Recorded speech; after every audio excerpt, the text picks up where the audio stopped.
You are listening to continuing coverage of the trial of Chad Daybell from True Crime Today and the Hidden Killers podcast. Let's go back to the courtroom. Thank you. Please be seated.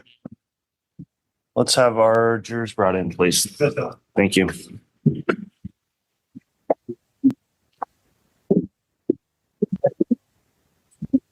I'm not falling for that again.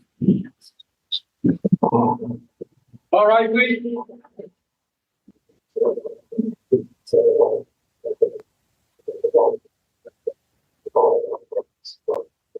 Here's our President Counterport, Your Honor. All right. Thank you, Mr. Bailiff. Please be seated. All right. Good morning, everyone. We're back on the record on case CR 2221-1623, State of Idaho versus Chad Guy Daybell. We are back on with continuation of the state's case in chief. After the weekend, the courts confirmed that our jurors have all returned and also have signed their affirmation that they followed the court's instruction when we closed on Friday. So we're continuing with Agent Daniels on direct examination. With our gallery here in court today, there's a lot of people. Apologies for the inconvenience of moving you around. I think at some point later today, or if not later this morning, we'll be able to use the other side of the courtroom again. So thanks for accommodating that. If the state would like to call your witness and have him return to the stand, then we'll continue with direct examination. Thank you, Your Honor. We'll be continuing with Mr. Daniels. All right. I'll remind Agent Daniels he's still under oath for purposes of his testimony, having been sworn last week. Also, over the weekend, Agent Daniels, did you view any of the trial that's contained online or otherwise see any trial testimony that you weren't aware of before you testified? No, I have not. Okay. Thank you for following that instruction. Then, Mr. Wood, if you'd like to continue with your direct, you may. Thank you. And if I may publish through the HDMI. Yes. Good morning, Agent Daniels. Good morning. Just to quickly recap and reorient the court and jury. On Friday, we had spoken about the June 9th and 10th search of Chad Daybell's property, correct? Correct. I believe the last place we talked about was searching the barn and tools. Is that accurate? Yes, that's accurate. We can go ahead and publish that. Oh, that's right, because it's not being published up on the screen. Thank you. Thank you. Can I just confirm that the jurors can see the picture of Daybell property? Thank you. All right. Okay. And thank you, Mr. Wood. When we get to the point where you think we ought to not publish on the overhead, let us know. Okay. Agent Daniels, I'm going to orient the jury as to what they're looking at right now. So, Your Honor, I am showing Agent Daniels what's been marked as Exhibit 170B. And where was that on the property? So right now we're in the kind of the northeast portion of the property. And from this photograph, we're looking back towards the residence. And in the photograph, you can see the second story bedroom window. And I'm pointing at it with the laser up there. And in the very beginning, last Friday, we showed you a vantage point photograph. And one of those vantage point photographs was from that second story window that's in that picture. So right above that back door. And so there's a rear man door that comes out of the residence also. So that's the Chad Daybell residence. That's the upper story second bedroom window. And then we're going to be walking towards this large tree. And near the base of that tree is going to be J.J. Vallow's burial site. And so this is an overall photo as is. So as it looked when we were there, and we're just walking towards the burial. So what becomes the burial site. And this just gives you a good idea of how the taller vegetation or the taller grass as we're going that way. And that'll become important as we get closer. And Your Honor, this has been marked State's Exhibit 170C. Okay. And Agent, what are you looking at in 170C? So now we're getting closer to that large tree, and our burial site's going to be in this area. And you can just start to see how we have higher vegetation or grasses around the burial site. And then there's a thinning of that vegetation in this area. And the picture doesn't really describe it, but when you're there ends up being a raised berm in this area. but we just want to show you kind of again, this is an as is. This is what it actually looked like. And so that's the little discrepancy we started to see in this area or this field. And Your Honor, this is what's been marked as State's Exhibit 170D. All right. And Agent, what did you notice in 170D? So now we're just getting closer up photographs, and these are still as is, so hasn't been touched. But this is just showing that raised berm, and you can still see the higher vegetation around the raised berm. And then now that we're getting closer up photograph, or it's a closer up photo, you can now see that just how that vegetation looks on the raised berm. It's not as thick as the vegetation around it. State's Exhibit 170E. What was of note to you in this picture? We just this is just a closer up photo of the actual burial site where JJ is going to be located. And it's just a closer just to see that vegetation as it is on the raised berm. And you can just see how there's empty spots versus what it looked like around the area. So there's something of interest here to us. Your Honor, this is 170A. Agent, what was the significance of this photograph? This is another overall photograph as is. Now we're just on the opposite side of the pond. So we're over here now. The photographer's over here looking back this way. And so you can still see that large tree. So JJ's burial is going to be in this area.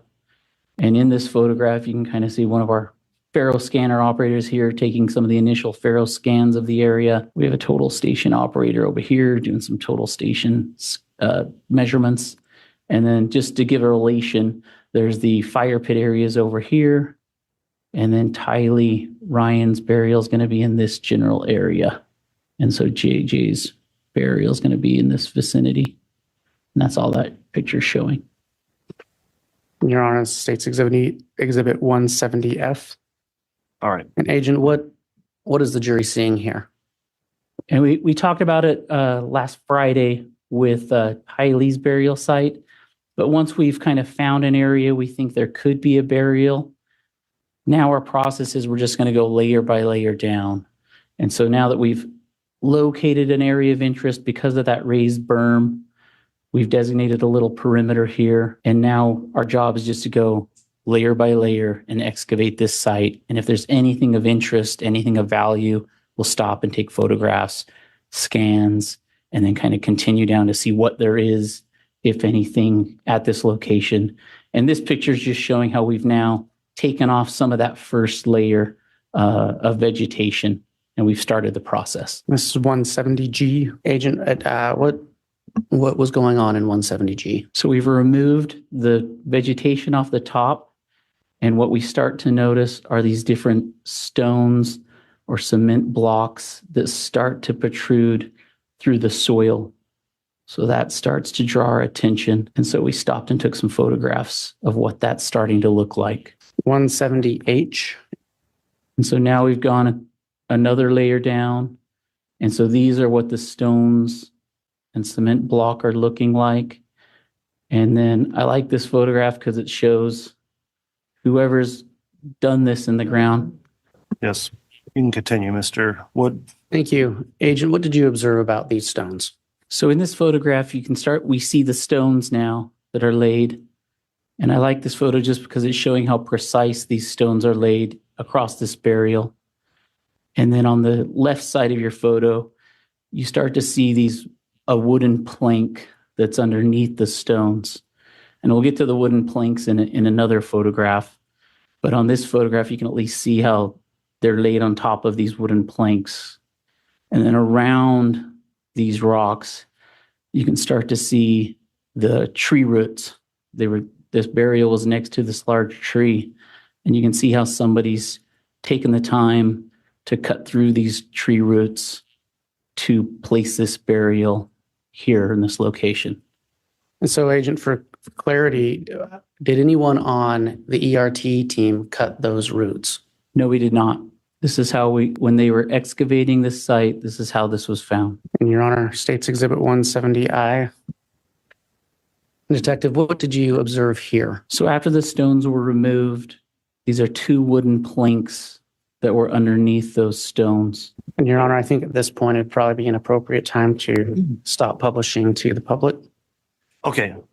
We are going to continue with the photos published to the jurors and the parties, but for purposes of the live stream or the public in the courtroom, these remaining photos, because of their nature, will not be published. And this is 170K. And Agent, what did you observe in 170K? On the right side of the photo you're looking at, you can start to see a black plastic that's showing up. And so that was an indication that, okay, we're starting to find something in this burial site. And did you notice that, was there a change in the soil? I mean, the soil's just getting darker as we get closer, but that's really all I can see in this photo.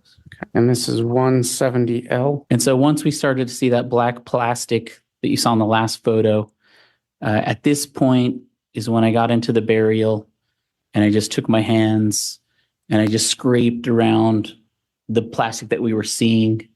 And this is what this photo just shows after I removed the dirt from around that plastic that was showing. And this is where it just felt like this was a human head or skull that was inside that black plastic.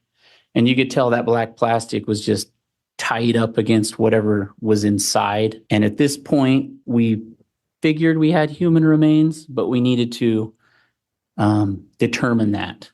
So I got a razor blade and ended up making a cut in this black plastic. And I think in our next photo, we'll see once that's opened. Your Honor, this is 170M as in Mike. And Agent, what did you observe here, or what were you doing here? So once we made the cut with the razor blade to that black outer plastic, we found that there was a white plastic wrapped around whatever was inside, the shape that we thought was the skull. And that's what we saw right there. So that white plastic was wrapped around whatever we had. And we had to do the same thing. We had to take the razor blade and then cut the white plastic. And I think we'll see a better picture next of what we found inside this white plastic. Your Honor, this is states Exhibit 170N is in November. Okay. And Agent, what did you observe here?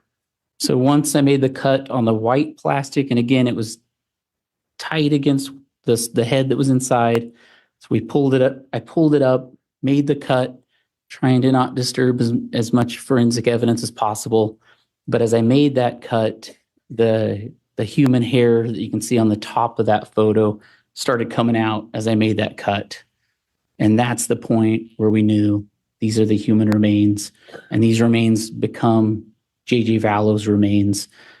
And that's the point where this ends up becoming J.J. Vallow's burial site. And so that was the point where that becomes J.J.'s burial site. And we continue excavating after this. Your Honor, this is 170O. And what do you observe here?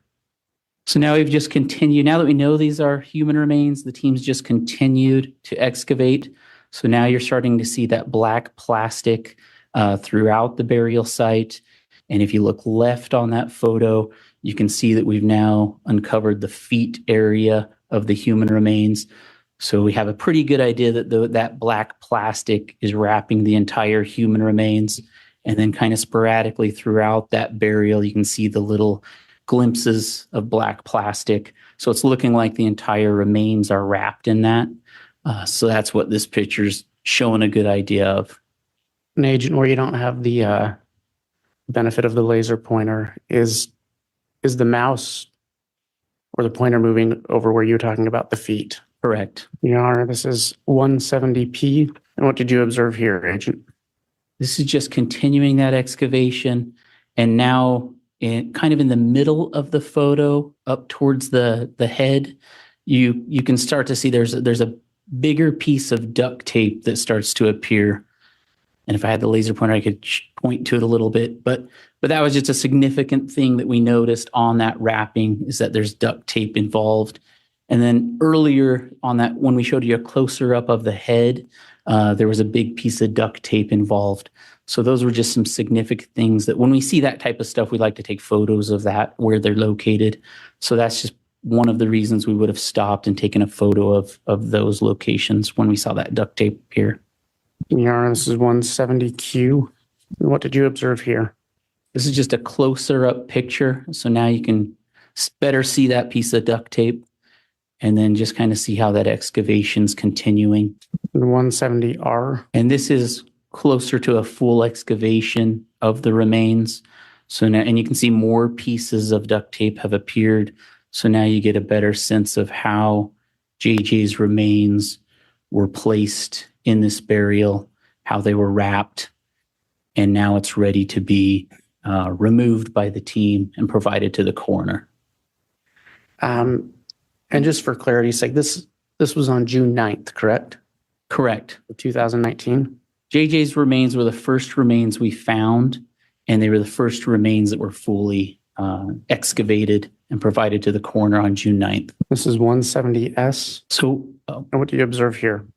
so once JJ's remains were fully excavated, removed, in the bottom of the burial, in the center of this photo, you can see that there's some decomposition that was in that burial. And one of the things we did is we took some soil samples of that area.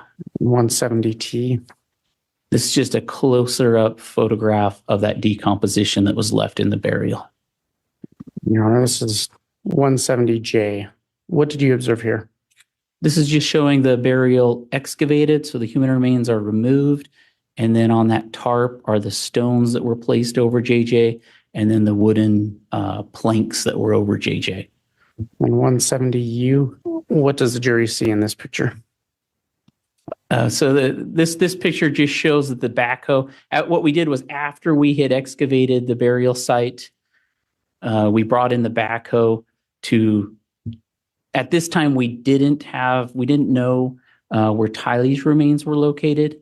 And since JJ's remains were in this location, we just thought we should go deeper in this excavation and go a little bit wider in this area, just in case whoever did this buried Tylee in the same area. It was just logical to us that they might have put her in the same place. So we used the excavator to dig a little deeper and go a little bit wider, just to see if we could find something else that might indicate Tylee, her remains were around this area. And we didn't find anything else in this area. And then the backhoe backfilled this excavation site. And Agent, we spoke the other day about Faro scans. What does the jury see here? So in the bottom of the screen, you're just going to see a diagram or graphs of what the Faro scanner scanned in of JJ's burial site. And then on the right side, you're going to see ERT photographs. And once we click on those photographs, the top one will start with layer A. And then in the bottom scan of the burial, that layer A will show, the line will show up in the bottom of your diagram that just gives you an approximate depth of where we were at layer A. And one thing to note about between layer A and B, there's not much difference because those rocks were right on top of the wooden planks. What do you see in layer C? And layer C was kind of at that point where we determined this was actually J.J. Vallow's human remains, where we cut open the head portion of the bag, and that's right at about 1 foot. And layer D? Layer D is where we've excavated a lot of the top of the human remains. And you can see that black plastic bag over the majority of the top of the human remains, and that's just under 1 foot. Layer E. And layer E was that final excavation point where we were ready to remove those human remains from the burial, and we're just over 2 feet. Your Honor, at this time I have no more questions for the witness. All right, thank you. All right, once you're ready, Mr. Pryor, you can conduct cross-examination. And Judge, before I start, by stipulation of the parties, asking the court to admit exhibits 35 and 36, defense exhibits 35 and 36.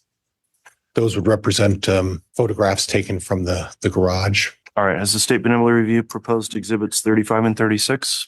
Yes, we have no objection. Defense exhibits 35 and 36 are admitted. Good morning, officer. Good morning. I did that without having to turn the mic on. That's a first, I think, today. I'd like to go over procedurally your involvement in this case, if we could take the time to go over all of the aspects of this case that you've been involved in. Would that be fair? Okay. Okay. I'd like to go back to the search involving Alex Cox's apartment. Were you involved in any aspect of that? I was involved in the search of two apartments. I just have to remember which is which. That's okay. You were involved in and they were two different parts of the building complex. Would that be fair? Correct.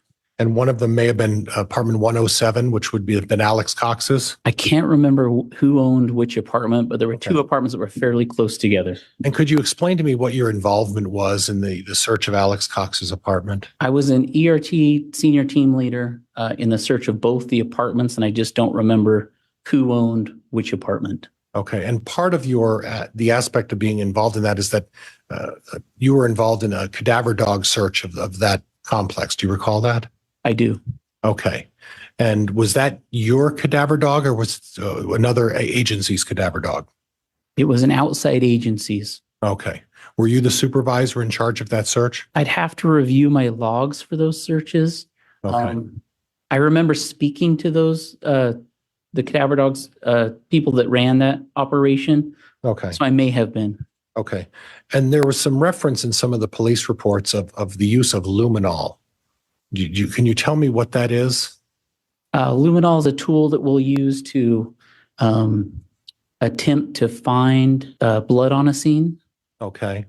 And as part of the cadaver dog and the use of the luminol, you applied that to an upstairs closet in one of the apartments. Is that right? I can't remember. I'd have to review my logs, my notes for that from that day for that apartment. Do you have those logs and notes with you? I don't. Okay. Okay. And then do you have a recollection of whether or not the cadaver dog indicated any positive on any of the locations of either of the apartments? I don't. Again, I'd have to review my notes. Okay. And were you involved in the search of any of those garages of either of the units? Yes. If the garages were right attached to the apartments, I was. Okay. But again, you don't have any recollection. Would that be fair of what was discovered in either of those garages? Is that right? I'd have to review my logs and records, my notes. Okay. And it's interesting that throughout your testimony in the last day or two, you didn't make reference of having to review your notes or logs about this case. Do you find it unusual that you have to review your notes and logs as part of a cadaver dog search of two apartments that were relevant to this case? No, I knew I was going to be speaking about this search, so I reviewed my notes and logs and records for this Daybell property we were speaking of. I didn't know I'd be talking about the search warrants of the apartments, so I didn't review those prior to coming. And I've conducted many searches in the last 4 or so years. Okay. Yeah. Now, you talked a little bit about the second floor and the view from the second floor of the Daybell residence. Is that right? Correct. Okay. Have you been in that house? Yes. Okay. Are you aware that the so-called second floor is an attachment to the garage? Yes. Are you aware that when you leave the main residence, you have to go in the garage and then further go through another entranceway to go up a set of stairs to get into that attached structure to the garage? Objection. Counsel is testifying. Move to strike from record. Sustain. Are you aware that the structure is an attachment to the garage? You've already testified that's correct? Correct. Okay. And you're aware that to gain entry to that attached structure to the garage, you have to leave the main residence. Are you aware of that? Same objection. Overruled. Yes. Okay. And you don't have any knowledge personally of what that attached structure to the garage is used for, do you? In that second story bedroom, there was a mattress on the floor. And on June 9th, there was a comforter and it was opened and there were pillows there as if somebody had been sleeping in it. That's why I call it a bedroom. Are you aware of who was residing in the residence at the time of September of 2019? I am not. Okay. Are you aware who was residing in that residence as of June of 2020? I am not. As far as the pictures are concerned of the garage, do you know who took those pictures? I do. Who took them? ERT member Rachel Wright. And that's a member of your staff, is that right? She's an ERT member, correct? Okay. Now, in the beginning, you had mentioned that you were staging up at the Salem church with your ERT team prior to going to the Daybell residence. Do you recall that? Yes. Okay. And how many of you were there at the Salem church staging on that morning? Do you recall? I would guess that the 8 of us were, Okay. plus other law enforcement members. Well, that's what I want to get at. How many other law enforcement members were also there? I wouldn't know specific amount. Okay. And then you had testified that you were waiting as your ERT team was up at the Salem church for local law enforcement to secure the facility of the Daybell property. Is that right? Correct. How many people was it going to take to secure the property? Do you recall? I don't. Okay. Well, you had a meeting prior to going out to the Daybell property with all of the folks, law enforcement agencies involved in this case. Did you not?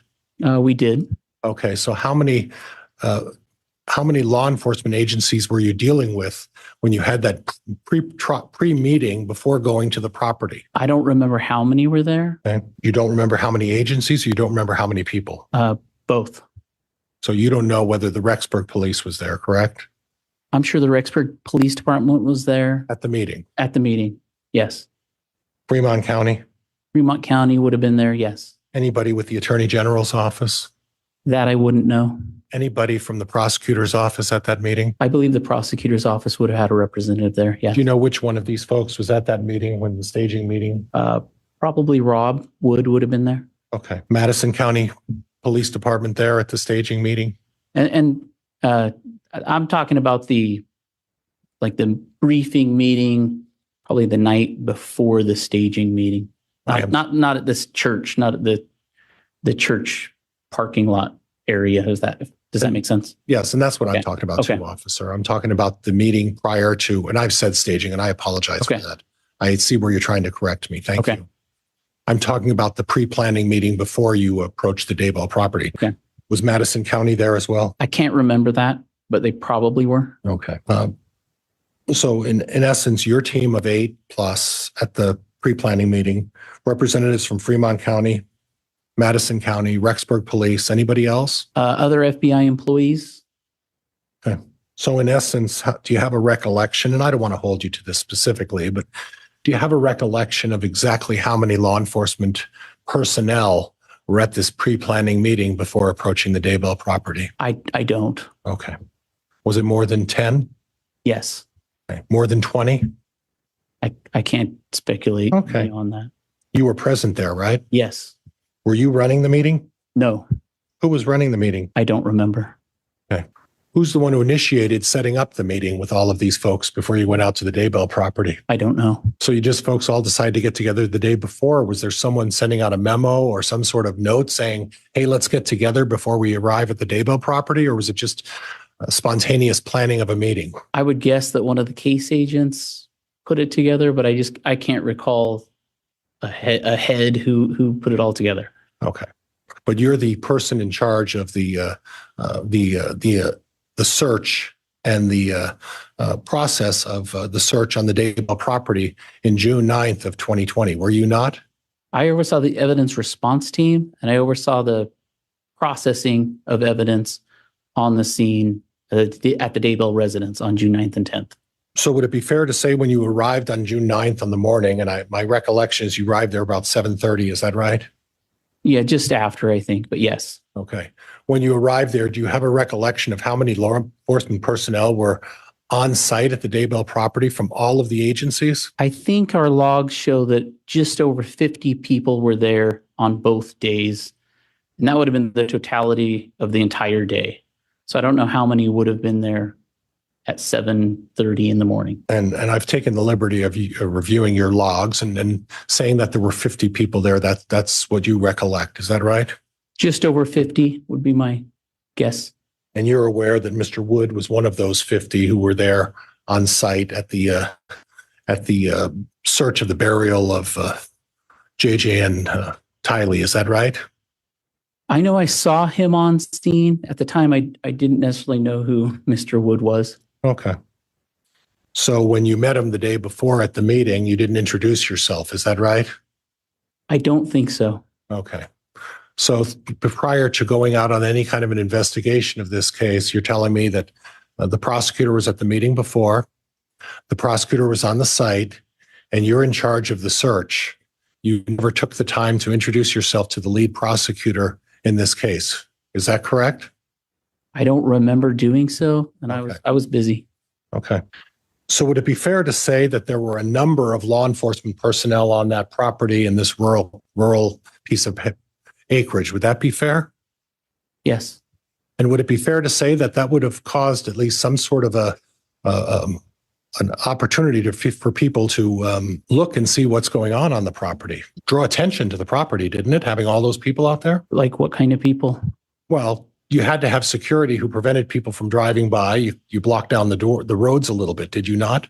Oh, I believe the locals did block down the roads. Yes. And you had to stop people from driving by and gawking at what was going on, right? I didn't do that, But you would agree in a situation where there's 50 law enforcement people ascending down onto a piece of property that would have a tendency to draw some attention to what was going on, right? maybe. Okay. Do you think it's just another day out in the rural property that there's 50 people out on your property? Objection argumentative. Sustained. Okay. Did you happen to notice anybody looking around to see what was going on the property that morning? No, sir. I was busy. Okay. But as part of your pre-planning meeting, you set up the time to make sure that the property was secured to avoid that very thing. Did you not? I did not. Okay. Was that a part of the discussion of the meeting before you went on the property that you need to secure the property and avoid people from gawking and looking at what was going on? I did not discuss that. Okay. How long of a meeting was this? I don't recall. Now, when you arrived on the scene, you talked about the garage where these tools were located. Do you recall that? Yes. Okay. Did you happen to look at that garage? Yes. Okay. The door of the garage was open when you folks arrived. Do you recall that? I don't recall if it was opened or closed. Okay. Were you present when the pictures were taken of the tools in the garage? I don't recall being present. Okay. Now, you showed some pictures of the property where the remains of JJ were located. Is that correct? Correct. And it appeared to me that it was some distance from the back of the house. Would that be fair? That would be fair. And how much of a distance, based on your estimation, would you say it is from the back of the house to the site where JJ was excavated? I don't know the distance. Okay. And would you agree with me that the amount of lawn on the property at that time around the burial site of JJ Vallow, the grass was quite high? I'm sorry. Could you say that again? The length of the grass around the site where JJ was excavated, would you agree that the grass was high? In that general area, the grass was fairly high. And would it be fair to describe that as sort of a pasture part of the property? I wouldn't say yes or no to that. Okay. Would it be fair to say that the area in front of JJ's burial site, there was a significantly large tree? Near his burial site, for that property, there was a large tree. Right. And when you say near his site, within a few feet, wouldn't you agree with that? I wouldn't agree with that. I had somewhere that we have a measurement for that. So I would wait till I reviewed that to see what that measurement was. Okay. And in looking at the pictures in front of JJ's burial site, there's a large irrigation pond of some kind. Would you agree with that? Yes, there's a pond nearby. Okay.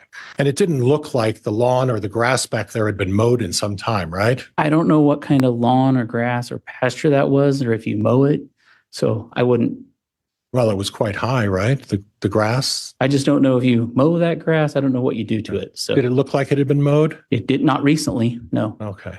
Now I want to go back a little bit, and I'm going to change gears a little bit, and I'm doing this for a reason. The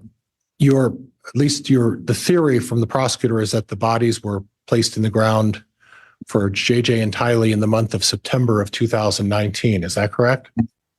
I don't know what the theory is. Okay. And you found the jewelry, the piece of jewelry that you made note of around Tylee's neck. You showed a picture of a pendant around Tylee's neck. You recall that? Are you talking about the silver charm? Yeah, the pendant, the charm. Okay. Yes, we collected a charm. Okay. And let's assume for argument that the bodies were placed in September of 2019. When did you retrieve that pendant? And when did the picture get taken? I don't know anything about the picture. We collected the charm on June 9th.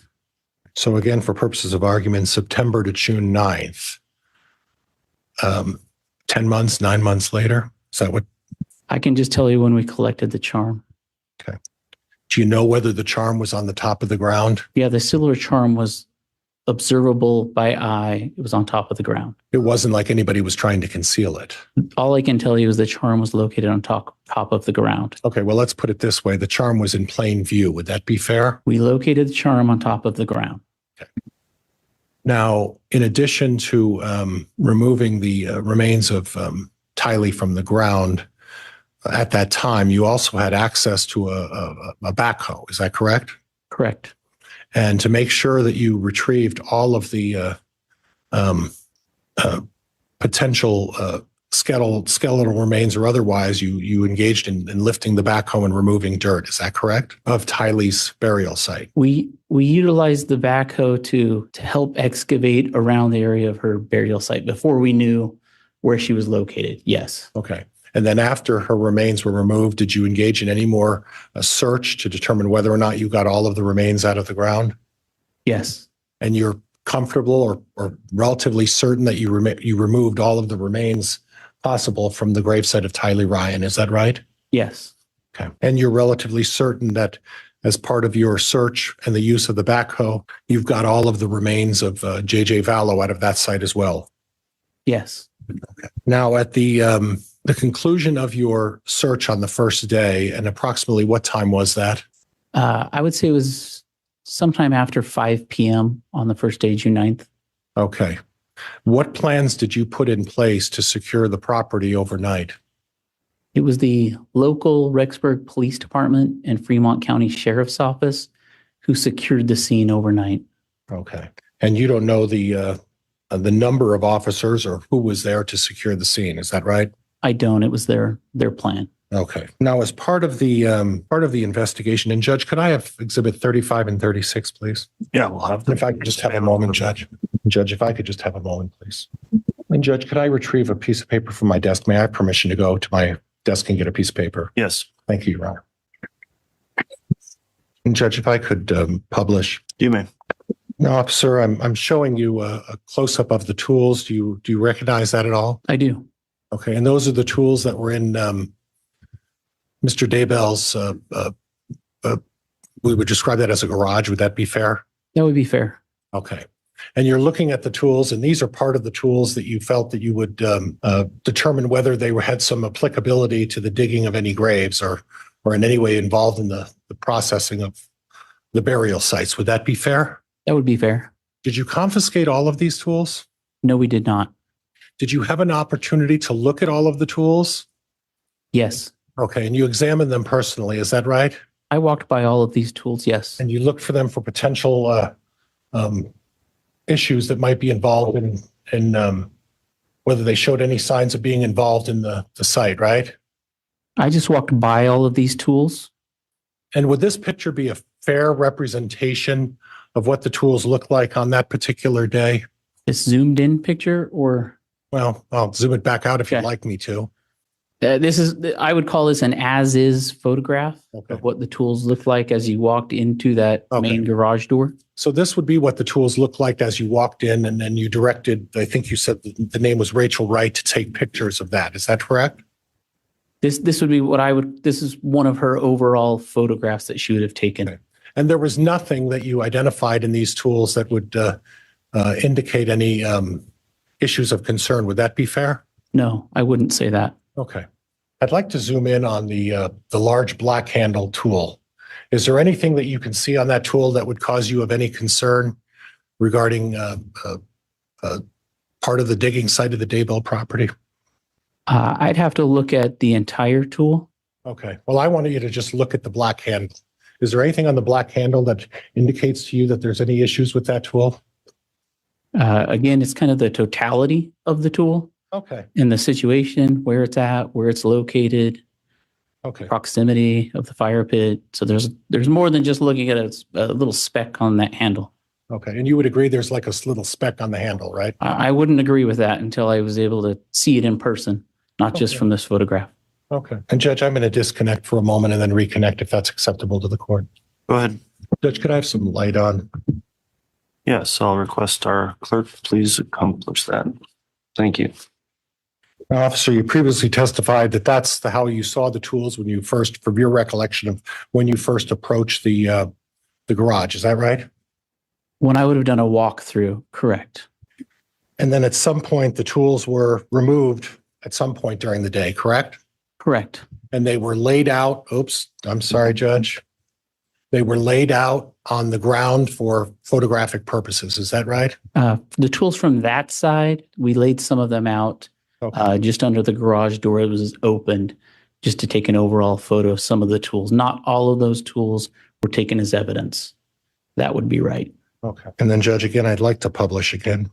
You may. And then at some point during the day, the tools were removed and you placed them on the ground. Is that right? Like this photo shows, the tools on the west side of this garage were laid out and this photograph was taken.